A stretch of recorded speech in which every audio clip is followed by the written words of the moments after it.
Hello दोस्तों, welcome to my channel Abhishek and Vivek classes. हम लोग पढ़ लेते हैं दोस्त आज इंडियन रिवर। ऐसा कोई भी एग्जाम आपका नहीं होता जिसमें भारतीय नदियों से क्वेश्चन नहीं पूछा जाता। कैसे कैसे क्वेश्चन पेपर में आपके आते हैं, कैसे कैसे उन्हें पढ़ना चाहिए, हर एक चीज़ के बारे में हम लोग इसमें डिस्कस कर लेते हैं। इससे बाहर क्वेश्चन नहीं जाएगा, पक्का मैं बता रहा हूँ। देखिए दोस्त, आप डिटेल में पढ़िए ना, तभी समझ में आएगा। एक अच्छे से सीक्वेंस बनाकर पहले इंडिया पढ़िए, इंडिया का मैप, फिजिकल डिवीजन कर लिए, दर्रे पढ़िए, पहाड़ पढ़िए, सब चीज़ें पढ़िए डिटेल से अच्छे से।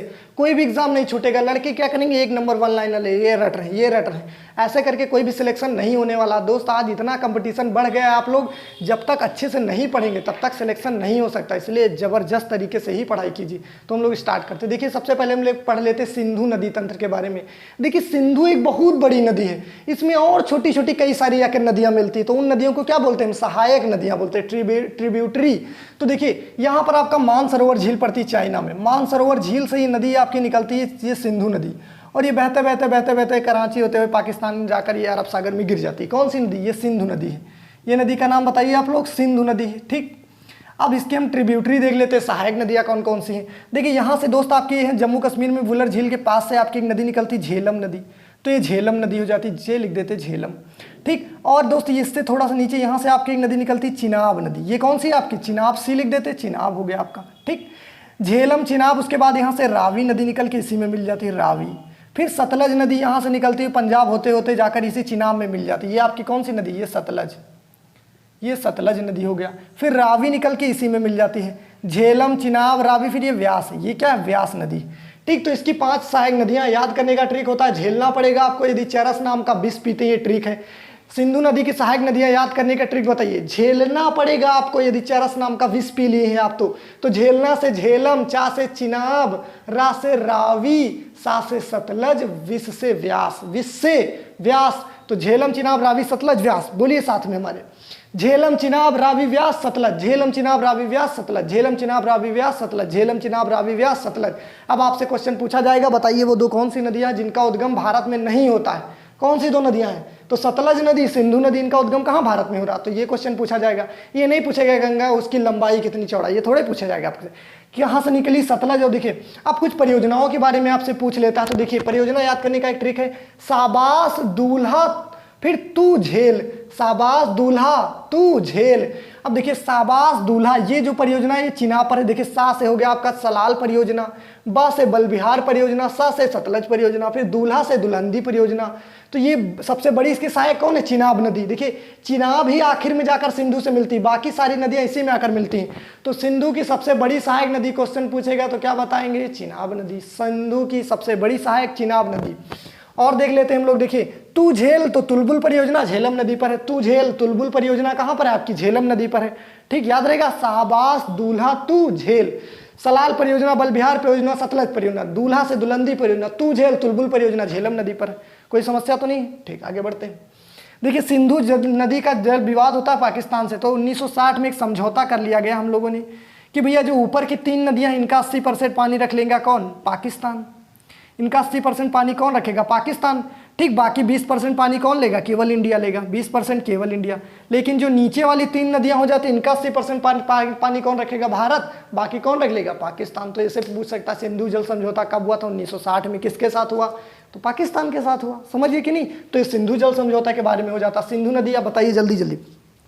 सबसे ऊपर सिंधु नदी, सहायक नदियां, सहायक नदियां झेलम, चिनाब, रावी, व्यास, सतलज, झेलम, चिनाब, रावी, व्यास, सतलज, झेलम, चिनाब, रावी, व्यास, सतलज। बोलिए साथ में यार, झेलम, चिनाब, रावी, व्यास, सतलज। कौन सी दो नदियां जिनका उद्गम भारत में नहीं होता, चीन में होता। तो कौन सी, सतलज, सिंधु, सतलज, सिंधु। सतलज नदी पर ही आपका बांध बना हुआ है पंजाब में, भागड़ा नागल डैम। भागड़ा नागल डैम से एक नहर निकलती है यहाँ से, इंदिरा गांधी नहर। डैम के बारे में नहीं पढ़ा रहे दोस्त, सभी नदियां पढ़िए, वरना एकम सब हो जाएगा तो मिक्स सब गड़बड़ हो जाएगा। केवल नदियां समझिए आज केवल बस। ठीक, तो ये हो गया ना सिंधु के बारे में। अब हम लोग ब्रह्मपुत्र के बारे में देख लेते हैं। देखिए यहाँ से आपका ये मानसरोवर झील से नदी निकलती है आपकी, ये नदी का नाम बताइए, ब्रह्मपुत्र। ये अरुणाचल प्रदेश होते होते असम जाते जाते ये बांग्लादेश में चली जाती है। ठीक, तो जहाँ से निकली उसे बोलते हैं वहाँ सांगपो। इसके कई सारे नाम हो जाते हैं, क्वेश्चन पूछा जाता है। तो चीन में इसे बोलते हैं सांगपो, और अरुणाचल प्रदेश में इसे दिहांग बोला जाता है। क्या बोलते हैं, दिहांग। जैसे ये जाती बांग्लादेश में तो इसका नाम पड़ जाता है जमुना। यमुना मत बोलना, जमुना। इसे क्या बोलते हैं बांग्लादेश में, जमुना बोला जाता है। देखिए अब इसकी सहायक देख लेते हैं, इसकी सहायक नदियाँ कौन कौन सी हो जाती है, ट्रिब्यूटरी। देखिए इधर से एक नदी आती है, इसमें मिलती तिस्ता, तिस्ता नदी। ये कौन सी नदी है, तिस्ता नदी। इसमें से आकर कौन सी मिलती है, इसमें नदी आपकी तिस्ता। तो ये नदी बताइए तिस्ता। तिस्ता विवाद चलता है बांग्लादेश के साथ। ये वेस्ट बंगाल में ममता दीदी कहती है कि हम पानी ही नहीं देंगे उनको, तो थोड़ा सा विवाद हो जाता है। किसका, ये हो जाता है हमारा बांग्लादेश के साथ, तिस्ता नदी जल विवाद। तिस्ता नदी पूछा गया किसके साथ है, बांग्लादेश के साथ। इधर से एक नदी आती है, इसमें मिलती है मानस नदी। ये कौन सी नदी है, मानस। इस नदी का नाम बताइए, मानस। मानस नदी पर ही आपका मानस जल राष्ट्रीय उद्यान है, ठीक। एक सिंग वाले गंडे के लिए, नहीं सॉरी वो तो काजीरंगा है। मानस पर ही मानस राष्ट्रीय उद्यान। इधर से एक नदी आकर मिलती लोहित। ये क्वेश्चन दोस्त पूछा हुआ, लोहित नदी किस नदी की सहायक नदी है। तो लोहित अब बताइए किसकी सहायक नदी है, ब्रह्मपुत्रा की सहायक नदी। लोहित किसकी सहायक है, ब्रह्मपुत्रा की। तो बताइए ब्रह्मपुत्र को चीन में क्या बोलते हैं, चीन में बोलते हैं इसे क्या, सांगपो। अरुणाचल प्रदेश में दिहांग, बांग्लादेश में जमुना।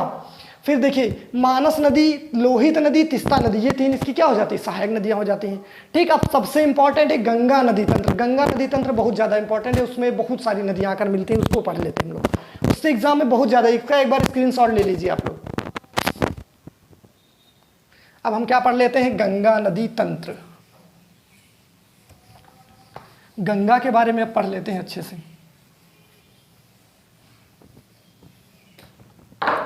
मैप थोड़ा सही से बना देते हैं।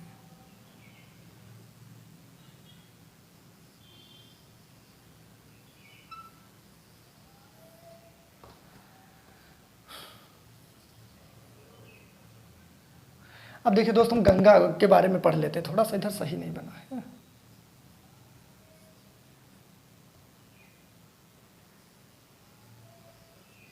ठीक। गंगा नदी तंत्र के बारे में देख लेते हैं। गंगा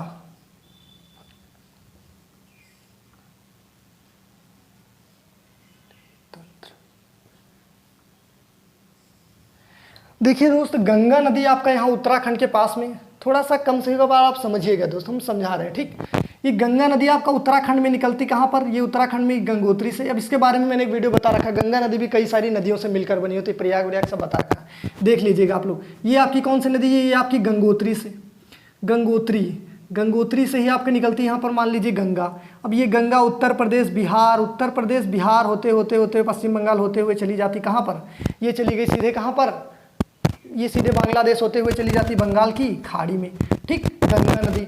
अब देखिए इससे कैसे क्वेश्चन बनते हैं। यहीं से आपका यमुनोत्री, यहाँ से आपका क्या है, यमुनोत्री, यमुनोत्री।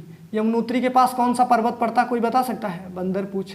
वहीं से आपकी निकलती है ये आपकी यमुना नदी, इलाहाबाद में आकर मिल जाती है। देखिए यमुना नदी के किनारे कई बड़े बड़े शहर, जैसे आपका दिल्ली हो जाता है और आगरा, ये सब इसके सारे। तो गंगा की सबसे बड़ी सहायक कौन सी है, यमुना। गंगा की सबसे बड़ी सहायक नदी कौन सी है, यमुना। गंगा की सबसे बड़ी ट्रिब्यूटरी यमुना, ठीक। यमुना की भी सबसे बड़ी सहायक देखिए, ये आपकी कौन सी नदी है, ये आपकी चंबल नदी। ये कौन सी, चंबल। ये कौन सी, चंबल नदी। यमुना की सबसे बड़ी नदी चंबल, यमुना की सबसे बड़ी सहायक कौन है, चंबल।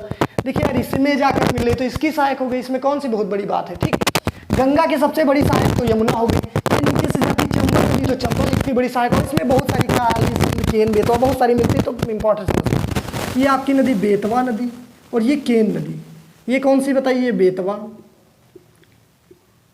और ये आपकी केन। ये बेतवा और नीचे वाली कौन सी, केन नदी। बेतवा और केन नदी, ठीक। अब देखिए दोस्त, ये बता सकते कौन से कितना, ये कौन सा पर्वत है। कितने लोग आप में से आंसर कर सकते हैं, कितने लोग देखें कच्चे से पढ़े, कौन सा पर्वत, जल्दी बताइए। ये आपका विंध्याचल पर्वत से ही निकलती तीनों नदियां, चंबल, बेतवा, केन। चंबल, बेतवा, केन किसमें मिल जाती है, यमुना की सहायक नदियां। क्या आपको नहीं याद रहेगा, क्या आप याद करेंगे ट्रिक से, यमुना की सहायक नदी चंबल, बेतवा, केन। अरे इससे देख लीजिए, अच्छे से याद रहेगा आपको। फिर दोस्त यहाँ पर आपका मैकाल पर्वत भी पड़ता है, अमरकंटक। क्या पड़ता है, अमरकंटक। क्या पड़ता है आपका, अमरकंटक। हम ऐसे बना दिए इसको, ए लिख देते हैं, अमर। यहीं से आपकी नदी जाती सोन नदी। कौन सी नदी, सोन नदी, जो जाकर आपके बिहार में, आपके छपरा के पास में कहीं मिल जाती है, ठीक। ये आपकी कौन सी नदी, सोन नदी। ये कौन सी नदी, सोन नदी। अब क्वेश्चन कैसे पूछे, बताओ, नीचे से गंगा में मिलने वाली नदियां, लो क्या नहीं बता पाओगे, नीचे से कौन सी नदी मिली, तो सोन नदियां, ठीक। अब ऊपर से लोग समझ लेते हैं। देखिए ऊपर से यहाँ से एक नदी आती है आपकी रामगंगा, तो राम की गंगा, तो रामगंगा हो गई आपकी। ये कौन सी नदी है, ये रामगंगा। बहुत सारी नदियाँ इसमें मिलती है, इससे क्वेश्चन बहुत इंपॉर्टेंट पूछे जाते हैं, इसको अच्छे से देखिएगा। रामगंगा, रामगंगा के बाद यहीं से आपकी आती गोमती। गोमती के किनारे हमारा लखनऊ स्थित है ना, गोमती। ये गोमती हो गया हमारा, ठीक। फिर उसके बाद देखिए दोस्तों, निकलती है आपकी एक सरयू नदी। सरयू नदी जब बिहार में चली जाती है तो इसी को घाघरा बोलने लगती है। इसी को क्या बोलते हैं, घाघरा बोलते हैं। ऊपर देखिए जहाँ से निकली तो इसको बोल दिया हमने सरयू, और सरयू को ही आगे जब चली जाती है तो इसे क्या बोल देते हैं, घाघरा बोल देते हैं। तो इसमें कंफ्यूज मत होइएगा आप, ठीक। अब बिहार में दो याद रखिएगा, देखिए बिहार में आप रखिएगा बहुत भयंकर बाढ़ मचाती है आपकी गंडक हो गई और कोसी। कोसी नदी तो बिहार में जो भयंकर बाढ़ लेकर आती है तो वहां पर तो बिहार पीड़ित रहता बेचारा, इसलिए कोसी नदी को बिहार का शोक बिहार से बोला जाता है। ये आपकी कौन सी हो गई, गंडक, और नीचे वाली कौन सी हो गई, कोसी। गंडक और कोसी, गंडक और कोसी, गंडक और कोसी, गंडक और कोसी। देखिए दोस्त थोड़ा सा मैप उधर उधर बना बट आप समझिएगा, ठीक। ये आपका क्या हो जाता है, देखिए अब एक बार हम इधर समझा देते हैं आपको इधर बनाकर। जैसे मान लीजिए ये हमारी क्या है, ये गंगा है, ये क्या है गंगा, और ये सबसे बड़ी इसकी सहायक कौन सी है आपकी, ये यमुना। ये गंगा है और ये क्या है, यमुना, ठीक, ये यमुना है। नीचे से इसमें कौन सी मिली, चंबल, बेतवा, केन, चंबल, बेतवा, केन, ठीक। ऊपर से राम गंगा, गोमती, फिर उसके बाद आगे जाएंगे तो सरयू, घाघरा हो गया। फिर बिहार में गंडक, कोसी, ये गंडक हो गया, ये कोसी हो गया। समझ गए कि नहीं समझ गए। अब देखिए पश्चिम बंगाल में इसी से एक नदी निकल दी, इसकी शाखा एक निकाल दी जाती हुगली। पश्चिम बंगाल में इसी की शाखा एक निकाल दी गई, कौन सी नदी, हुगली नदी। हुगली नदी के किनारे कलकत्ता है आपका वो पोर्ट है, हुगली नदी निकाल दी। जो देखिए बंगाल में जो ये गंगा नदी ना बहुत छोटे से एरिया में उससे होकर गुजरती है, तो इसीलिए वहाँ पर इसको भागीरथी बोलते हैं। उत्तराखंड के लोग इसे भागीरथी बोलते हैं। गंगा को बड़ी सारी इसमें इसके पौराणिक कथाएं प्रचलित हैं। तो हुगली नदी अब जैसे ही भैया पहुंची कहाँ, बांग्लादेश में, तो इसका नाम हो गया पद्मा। इसका नाम क्या हो गया, पद्मा। गंगा जैसे पहुंची बांग्लादेश में क्या बोल दिया इसको, पद्मा बोल दिया। अब इधर से ब्रह्मपुत्र और पद्मा जैसे ही मिली तो इन्हें बोल दिया गया मेघना। ये लड़कों को बड़ा कंफ्यूजन रहता है दोस्त, इसको याद रखिएगा। देखिए जब ब्रह्मपुत्र नदी बांग्लादेश में पहुंची तो जमुना, और गंगा पहुंची तो पद्मा। गंगा और पद्मा और जमुना मिली तो क्या बन गई, मेघना। क्या बन गई, मेघना। यहीं पर सुंदरवन का डेल्टा बना देते। तो ये आपका हो जाता है गंगा नदी तंत्र। ये देखिए स्पीड में एक बार बोलिए, ये गंगा नदी, ये सबसे बड़ी सहायक इसकी कौन सी हो जाती है, यमुना नदी। सबसे बड़ी सहायक कौन सी हो जाती है, यमुना नदी। कौन सी, यमुना नदी। यमुना की सहायक चंबल, बेतवा, केन, ये सब हमारे ये निकलती कहाँ, विंध्याचल से।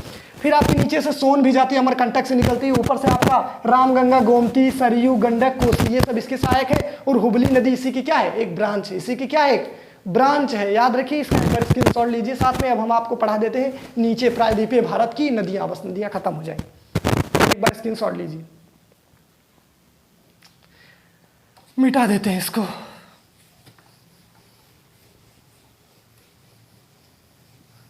अब हम लोग क्या पढ़ लेते हैं भैया, दक्षिण भारत की नदियां पढ़ लेते हैं। आपका नदियों वाला टॉपिक पूरा क्या हो जाएगा, समाप्त हो जाएगा।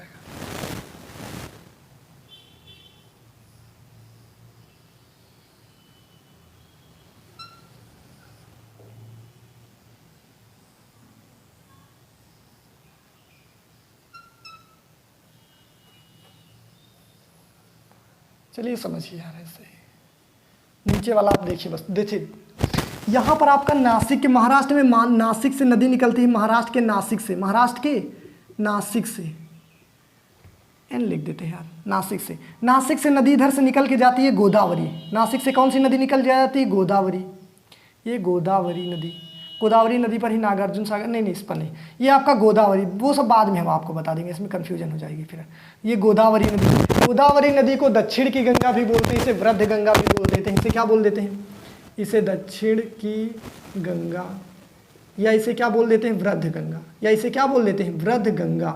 दक्षिण की गंगा या वृद्ध गंगा किसे बोला जाता है, गोदावरी को। गोदावरी कहाँ से निकली, नासिक से। यहाँ पर मैंने बताया था अमरकंटक, अमरकंटक से 3 नदियाँ निकलती हैं। ऊपर आपकी जाती सोन नदी, ऊपर कौन सी गई, सोन नदी। इधर उड़ीसा होकर कौन सी जाती, महानदी। ये कौन सी नदी है, ये आपकी महानदी। महानदी पर हीराकुंड बांध है, वो बाद में पढ़ाएंगे। ये सब महानदी इधर गई। इधर से आपकी कौन सी चली जाती, ये आपकी नर्मदा। ये नदी कौन सी, नर्मदा नदी। तो 3 नदियां याद रखिए अमरकंटक से। ऊपर सोन, महानदी, नर्मदा। सोन, महानदी, नर्मदा। देखिए ऊपर कौन गई, सोन, ठीक। और आपकी इधर कौन जाती, नर्मदा। इधर कौन सी जाती, महानदी। सोन नर्मदा, उसके बाद यहीं से आपकी निकलती क्या, ताप्ती नदी। थोड़ा सा आगे इधर, ये आपकी ताप्ती। नर्मदा और ताप्ती दोनों रिफ्ट वैली में बहती, भ्रंश घाटी में बहती, इसलिए ये एस्चुरी का निर्माण करती है। एस्चुरी मतलब क्या होता है, नदियाँ जो अपने साथ कूड़ा करकट लेकर आती हैं, ठीक। अगर उसको समुद्र में जाकर डाल दिया तो हो गया एस्चुरी, अगर उसको अपने मुहाने पर ही रख लिया तो डेल्टा हो गया। तो ये सब, अब ये पर्वतों के बीच में बहती ना, तो ना इधर जाने की दिक्कत ना उधर, स्पीड में बहती, इसलिए क्या बना देती हैं, एस्चुरी बनाती है, ठीक। उसके बाद यहाँ पर आप नीचे महाराष्ट्र में है महाबलेश्वर। महाराष्ट्र में महाबलेश्वर, थोड़ा सा महाबलेश्वर से दोस्त नदी निकलती है आपकी कृष्णा नदी। ये कृष्णा नदी ऐसे ऐसे बहते चली जाती है, ये कृष्णा। कृष्णा और इनके बीच की जगह को बोलते हैं केजी बेसिन। कृष्णा नदा और बेसिन, बेसिन उसे कहते हैं जैसे कोई नदी बह रही है, उसका बाढ़ का पानी जहाँ तक जा सकता है उस सारी जमीन को क्या बोलते हैं? बेसिन। तो ये आपका बहुत ज़्यादा उपजाऊ बेसिन है, मतलब यहाँ पर पेट्रोलियम गैस है इसके लिए बहुत फेमस है, केजी बेसिन। ठीक, तो ऊपर गोदावरी कृष्णा, गोदावरी कृष्णा, गोदावरी कृष्णा। और दोस्त यहाँ पर आपका ब्रह्मगिरी की पहाड़ियाँ पड़ती कर्नाटक में, यहाँ से आपकी नदी जाती कावेरी। ये कौन सी नदी है? कावेरी नदी। ये कौन सी नदी? कावेरी नदी। ये आपकी कहाँ से निकलती है? ब्रह्मगिरी की पहाड़ियों से। ब्रह्मगिरी, ब्रह्मगिरी की पहाड़ियों से निकलती है आपकी कौन सी नदी? कावेरी नदी। और याद रखिएगा यहाँ से अरावली से आपकी निकल के नदी इधर आती है आपकी कौन सी? ये नदी का नाम है साबरमती। ये नदी कौन सी है? साबरमती। ये अरावली पर्वत से निकल। सबसे प्रदूषित नदी बोलेगा तो साबरमती, सबसे प्रदूषित नदी बोलेगा तो क्या मारेंगे? साबरमती नदी। सबसे प्रदूषित साबरमती नदी। तो ये हो जाती है आपकी दक्षिण भारत की नदियाँ।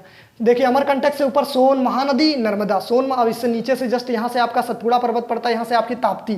नासिक से निकलती गोदावरी, महाबलेश्वर से कृष्णा, फिर उसके नीचे कावेरी नदियाँ। ठीक, अब इसको भी एक बार मैप बनाकर आपको इसका स्क्रीनशॉट डिटेल में एक बार फिर से साथ समझा देते हैं। अब एक बार शुरू से जल्दी जल्दी सारा रिवीजन कर लीजिए, ठीक, जितना भी आप लोगों ने पढ़ रखा है। देखिए सबसे ऊपर बताइए मानसरोवर झील से कौन सी नदी? सिंधु। ये कौन सी बताइए? झेलम। ये कौन सी? चिनाब। और ये कौन सी? रावी। ये कौन सी? सॉरी, ये आपकी सतलज, इसी में मिल जाती जाकर, सतलज हो गया। ये फिर आपकी कौन सी हो गई? ये व्यास हो गई। झेलना पड़ेगा आपको यदि आप क्या करते हैं? चरस नाम का विष पेते हैं। तो सिंधु, झेलम, चिनाब, रावी, व्यास, सतलज। झेलम, चिनाब, रावी, व्यास, सतलज। ये आपकी कौन सी? मानसरोवर झील। यहीं से आपकी नदी निकलती है ब्रह्मपुत्र। ऐसे ऐसे बहते बहते सांगपो बोला जाता है, धियांग, यहाँ पर ब्रह्मपुत्र है, नीचे गई नीचे।